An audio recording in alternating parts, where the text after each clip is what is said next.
Santos থেকে বার্সেলোনায় নেইমারের ফুটবল জার্নিটা যেন কখনোই ভুলবার নয়। তার প্রতিভা, দক্ষতা এবং উজ্জ্বল সম্ভাবনা ফুটবল বিশ্বকে চমকে দিয়েছে বহুবার। ফ্লোরেন্তিনো প্যারেজ, যিনি রিয়াল সভাপতি, তার কাছেও নেইমারের ফুটবল স্কিল ছিল মনোমুগ্ধকর। তবে একটি প্রশ্ন উঠে আসে বারবার, রিয়াল মাদ্রিদে কেন যায়নি নেইমার? 2013 সালে নেইমারের সামনে ছিল রিয়ালের অবিশ্বাস্য এক প্রস্তাব। ক্লাবটি থেকে দেয়া হয়েছিল ব্ল্যাঙ্ক চেক, যেখানে নিজের ইচ্ছে মতো বসানো যেত অর্থের পরিমাণ। অথচ নেইমার এত বড় একটি প্রস্তাব নিয়ে ভাবলেন না কিছুই। প্রশ্ন হচ্ছে কেন? সেলেসাওয়ের এই মহাতারকা এত বড় আর্থিক প্রস্তাবকে একপাশে রেখে শুনেছেন নিজের মনের কথা। হেঁটেছেন স্বদেশি কিংবদন্তি রোনালদিনিওর পথে।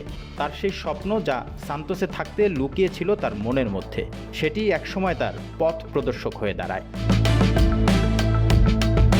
বার্সেলোনায় থাকা রোনালদিনিও তার প্রেরণা, আর মেসি ছিলেন তার সবচেয়ে বড় অনুপ্রেরণা। কিন্তু এই সিদ্ধান্ত নেবার জন্য তাকে এক বিশাল চ্যালেঞ্জের মুখোমুখি হতে হয়। সামনে ছিল বিশাল এক অর্থের মোহ, যদিও তাকে সেই মোহ টলাতে পারেনি এতটুকুও, কেননা ফুটবল ছিল তার কাছে জীবনের সবচেয়ে বড় ভালোবাসা। অবশেষে এত বড় প্রস্তাবকে একপাশে রেখে কিভাবে নিজের মনের ইচ্ছেকে প্রাধান্য দিয়েছিলেন নেইমার, তা এবার প্রকাশ্যে। সম্প্রতি পটপা নামের এক পডকাস্টে রিয়ালের সেই অবিশ্বাস্য প্রস্তাবের কথা খোলাসা করেছেন তিনি। বলেন, রিয়াল থেকে আমাকে ব্ল্যাঙ্ক চেক দেওয়া হয়েছিল, যত ইচ্ছে তত দিতে প্রস্তুত ছিল। তবে আমি মন থেকে শুধু বার্সেলোনাকেই চেয়েছি। ফ্লোরেন্তিনা সবসময় আমাকে পছন্দ করত। তবে আমার চিন্তায় ছিল রোনালদিনিও সেখানে খেলেছিল, আর আমি মেসির সঙ্গে খেলতে চেয়েছিলাম। শুধু রিয়াল সভাপতি প্যারেজই নয়, নেইমারের উপর মুগ্ধ ছিলেন ওই সময়ে বায়ার্ন মিউনিখের কোচ পেপ গার্দিওলাও। খ্যাতিমান এই কোচের পরিকল্পনায়ও অন্তর্ভুক্ত করতে চেয়েছিলেন নেইমারকে। কিন্তু নেইমার তার সেই যাত্রায় অন্য কোথাও নয়, পাড়ি জমিয়েছিলেন বার্সেলোনাতে। সেখানে গিয়ে অবশ্য নেইমারের ক্যারিয়ারটা খুব একটা লম্বা হয়নি। খেলেছেন 4 বছর, যা ছিল তার ক্যারিয়ারে অবিস্মরণীয়।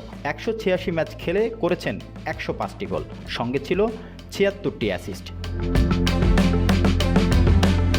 তবে সব জল্পনা ছাপিয়ে 2017 সালে রেকর্ড অর্থে বার্সেলোনা ছাড়েন নেইমার।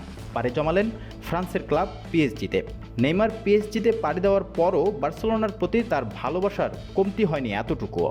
মেসি, সুয়ারেজ, ইনিয়েস্তা এবং সেই অমর দিনগুলোর স্মৃতি তার মনে উকি দিতে থাকে বারংবার। প্যারিসের আলোতে মগ্ন হলেও হৃদয়ের গভীরে এখনও স্পষ্ট বার্সেলোনার প্রতি অবিচল ভালোবাসা।